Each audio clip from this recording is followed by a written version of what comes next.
দর্শক, জাতীয় নির্বাচনের মনোনয়নপত্র সংগ্রহ জমা শেষ দিন আজ, যেমনটি জানাচ্ছিলাম। আরও খবর জানাতে চট্টগ্রাম থেকে আমাদের সহকর্মীরা যুক্ত হবেন। আমার সাথে যুক্ত হয়েছেন জুবাইর মঞ্জুর এবং আরও যুক্ত আছেন রনি দত্ত। শুরুতে জুবাইরের কাছে যাব। জুবাইর, মনোনয়নপত্র দাখিলের শেষ দিন আজ, আজকে কেমন ভিড় দেখছেন প্রার্থীদের মনোনয়নপত্র জমা দিতে এসেছেন? কত সংখ্যক মনোনয়নপত্র জমা হয়েছে?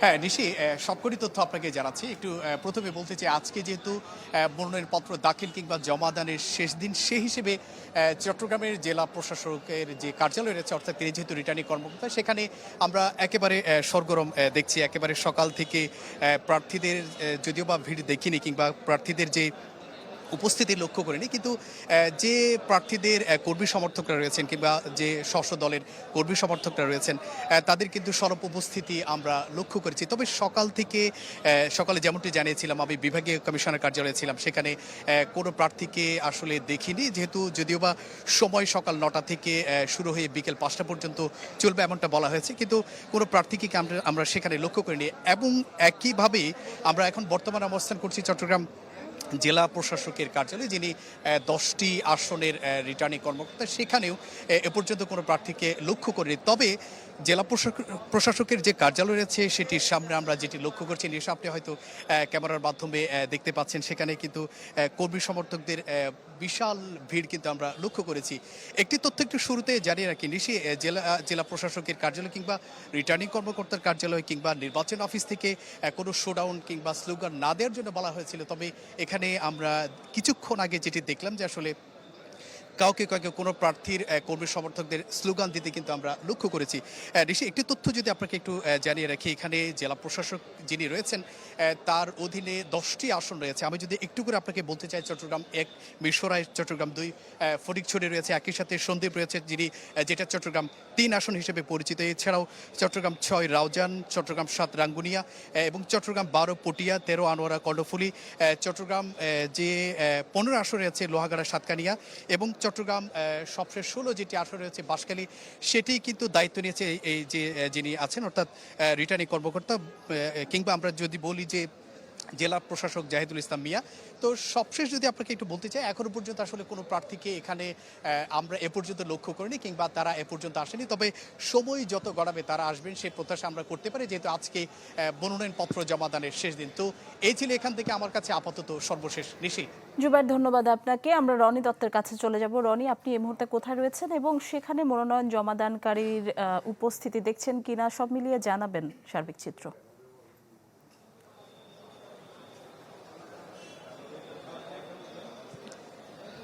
আপনাকে আমি একটু জানিয়ে দিই, চট্টগ্রাম জেলা প্রশাসন এবং বিভাগীয় কমিশনার দুইটা অফিসে কিন্তু কাছাকাছি, এবং দুইটা অফিসেই আমরা কিন্তু আছি। এবং আমরা একটু অবস্থান করছি জেলা প্রশাসনের কার্যালয়ের সামনে, যেখানে আসলে একটু যদি দেখানোর চেষ্টা করি মানুষের যে ভিড়, অর্থাৎ মনোনয়নপত্র জমা দেওয়ার জন্য আজকে আসলে প্রতিটা দলেরই এখানে অনেক মানুষ কিন্তু জমায়েত হয়েছেন, তাদের নেতাদের জন্য অপেক্ষা করছেন, তারা এখানে এসে একসাথে এসে মনোনয়নপত্রটি হয়তো জমা দিবেন।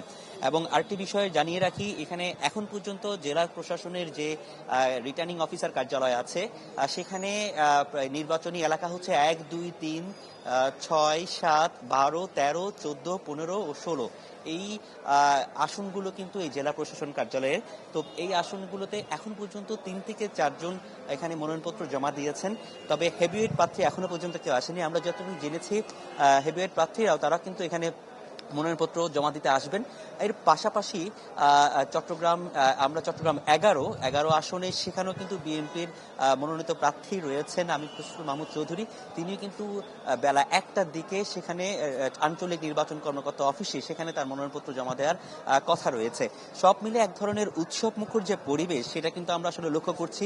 আপনারা দেখতে পাচ্ছেন যে চট্টগ্রামের যে জেলা প্রশাসনের কার্যালয়, রিটার্নিং অফিসার কার্যালয়ের সামনে মানুষ কিন্তু জড়ো হয়েছে। ধীরে ধীরে মানুষের যে উপস্থিতি সেটি বাড়ছে, তাদের নেতাকর্মীদের উপস্থিতি বাড়ছে, এবং একই সাথে সবকিছু যে প্রয়োজনীয় কাগজপত্র রয়েছে, সেই প্রয়োজনীয় কাগজপত্রগুলো শেষ করে পরবর্তীতে তারা রিটার্নিং অফিসার কার্যালয়ে সেটি জমা দিবেন। এবং রিটার্নিং অফিসটি তাদের যে সুবিধার্থে বেশ কয়েকটি অফিস কিন্তু তারা এখানে রেখেছে, যাতে একসাথে অনেক মানুষ প্রার্থী কিন্তু এখানে মনোনয়নপত্র জমা দিবেন, তাতে কোনো রকম যাতে বিশৃঙ্খলা না হয়, সেই জন্য অনেক তার পর্যাপ্ত যে অফিস সেটি কিন্তু রাখা হয়েছে।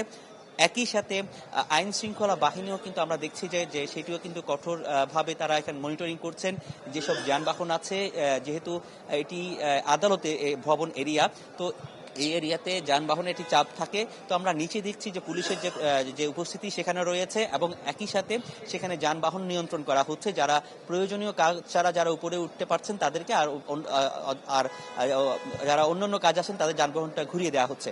তো এই ছিল এখানকার সবশেষ অবস্থা। রনি, ধন্যবাদ আপনাকে। আমরা দেখতে পাচ্ছি আমাদের আরো দুজন সহকর্মী আমাদের সাথে যুক্ত হয়েছেন। খুলনা থেকে বেল্লাল হোসেন সজল এবং রাজশাহী থেকে আবরার শাহীর। শুরুতে খুলনাতে যাব। সজল, খুলনায় মনোনয়নপত্র জমা দেওয়ার সবশেষ কি খবর আছে এই মুহূর্তের, জানাবেন।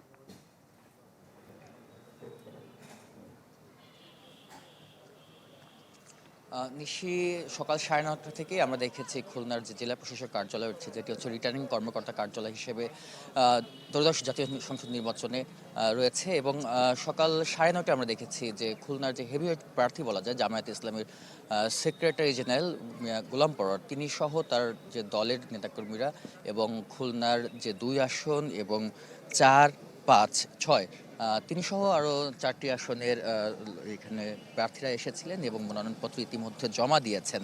এবং মনোনয়নপত্র জমা দেওয়ার পরে তিনি কিন্তু গণমাধ্যমের উদ্দেশ্যে কথা বলেছেন এবং সেই কথার মধ্য দিয়ে তিনি যেটি বলছেন, আসলে জাতীয় ত্রয়োদশ সংসদ নির্বাচনে তিনি আইন শৃঙ্খলা পরিস্থিতি নিয়ে এখনও শঙ্কা প্রকাশ করছেন। পাশাপাশি তিনি পরিবর্তনের পক্ষে হ্যাঁ ভোট দেওয়ারও কিন্তু আহ্বান জানিয়েছেন। এবং আমরা দেখছি ইতিমধ্যে কিন্তু ইসলামী আন্দোলনের যে মহাসচিব তিনিও কিন্তু মনোনয়নপত্র জমা দিয়েছেন এবং আমরা দেখতে পাচ্ছি নিচে যে ইতিমধ্যে নেতাকর্মীরা এসেছেন এবং উপরে কিন্তু বেশি মানুষ যাচ্ছেন না, শুধুমাত্র প্রার্থী সহ 5 জন যাওয়ার নির্দেশনা রয়েছে সেই মোতাবেক তারা এখানে নিচে অবস্থান করছেন। এবং উৎসব মুখর পরিবেশ বলা যায় একেবারে, যেহেতু আজকে মনোনয়নপত্র বিকেল 5টা পর্যন্ত জমা দেবে এবং ইতিমধ্যে আমরা দেখেছি গতকাল পর্যন্ত 53 জন খুলনা থেকে মনোনয়নপত্র নিয়েছেন এবং গতকালকে 4 জন, এখন পর্যন্ত খুলনায় 5 জন মনোনয়নপত্র জমা দিয়েছেন। নিশি, ধন্যবাদ সজল আপনাকে। আবরার শাহীরের কাছে যাব। আবরার, রাজশাহীতে কোন কোন দলের হেভিওয়েট প্রার্থীরা এখন পর্যন্ত মনোনয়নপত্র জমা দিয়েছেন, সব শেষ খবর জানাবেন।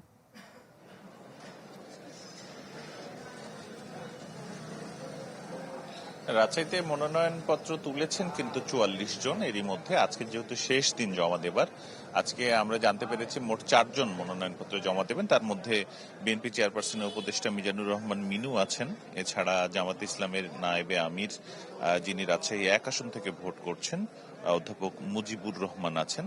এর বাইরে বাঘাচারঘাট রাজশাহী 6 আসন থেকে সেখান থেকে আবু সাইদ চাঁদ মনোনয়নপত্র জমা দেবেন এবং আমরা দেখেছি যে বিএনপির আরো একজনের মনোনয়নপত্র জমা দেবার কথা রয়েছে।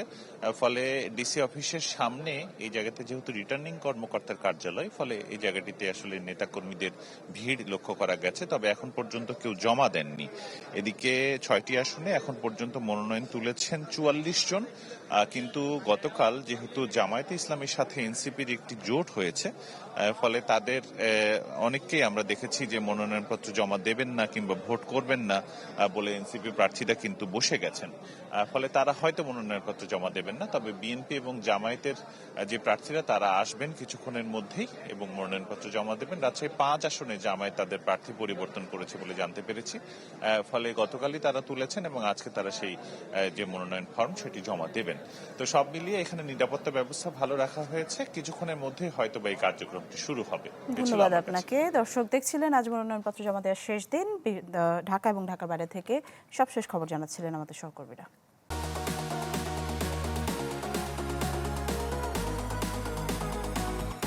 ঝিনাইদহ থেকে যুক্ত হচ্ছেন সাদ্দাম হোসেন। সাদ্দাম, ঝিনাইদহে এখন পর্যন্ত কারা মনোনয়নপত্র জমা দিয়েছেন, সব মিলিয়ে জানাবেন সবশেষ খবর। নিশা, আপনি জানেন যে ঝিনাইদহে 4টি সংসদীয় আসন রয়েছে, এর মধ্যে সদরের 4টি ইউনিয়ন ও কালীগঞ্জ উপজেলা মিলে ঝিনাইদহ 4 আসন গঠিত। আসলে এই আসনটি বেশ আলোচনায় রয়েছে। তো আমি এখন দাঁড়িয়ে রয়েছি যে কালীগঞ্জ উপজেলা যে সহকারী রিটার্নিং কর্মকর্তার কার্যালয়ের সামনে। আমরা জেনেছি যে এই আসন থেকে যে বিএনপি থেকে শরিক দলের গণ অধিকার পরিষদের রাশেদকে মনোনয়ন দেওয়া হয়েছে এবং এখানে বিএনপি থেকে মনোনয়ন প্রত্যাশী যিনি ছিলেন কেন্দ্রীয় স্বেচ্ছাসেবক দলের যুগ্ম সাধারণ সম্পাদক সাইফুল ইসলাম ফিরোজ তিনি কিন্তু স্বতন্ত্র প্রার্থী হিসেবে তার মনোনয়ন দাখিল করবেন বলে আমরা জানতে পেরেছি। তো একটু পরেই আসলে তিনি এই সহকারী রিটার্নিং কর্মকর্তার কার্যালয়ে এসে তার মনোনয়ন দাখিল করবে বলে আমরা নিশ্চিত হয়েছি। এছাড়াও বিএনপি থেকে শরিক দলের যে গণ অধিকার পরিষদের রাশেদ তিনি কিন্তু বিএনপিতে যোগদান করেছেন এবং তিনি ধানের শীষের প্রতীক নিয়ে ভোট করবেন বলে আমরা জেনেছি। তিনিও বিকাল দুপুর 2টার দিকে এই সহকারী রিটার্নিং কর্মকর্তার কার্যালয়ে এসে তার মনোনয়ন দাখিল করবেন বলে আমরা নিশ্চিত হয়েছি। তবে বিএনপি থেকে আসলে শরিক দলের মনোনয়ন দেওয়ায় কিন্তু বিএনপির একটি অংশ ভোটাররা কিন্তু তাদের মধ্যে বেশ ক্ষোভ দেখা যাচ্ছে। তো এখানে কিন্তু পুলিশ সহ সেনাবাহিনী এবং অতিরিক্ত যে নিরাপত্তা জোরদার করা হয়েছে যেন কোনো ধরনের কোনো বিশৃঙ্খলা না ঘটে। তো এই ছিল এখন পর্যন্ত সর্বশেষ পরিস্থিতি। নিশি।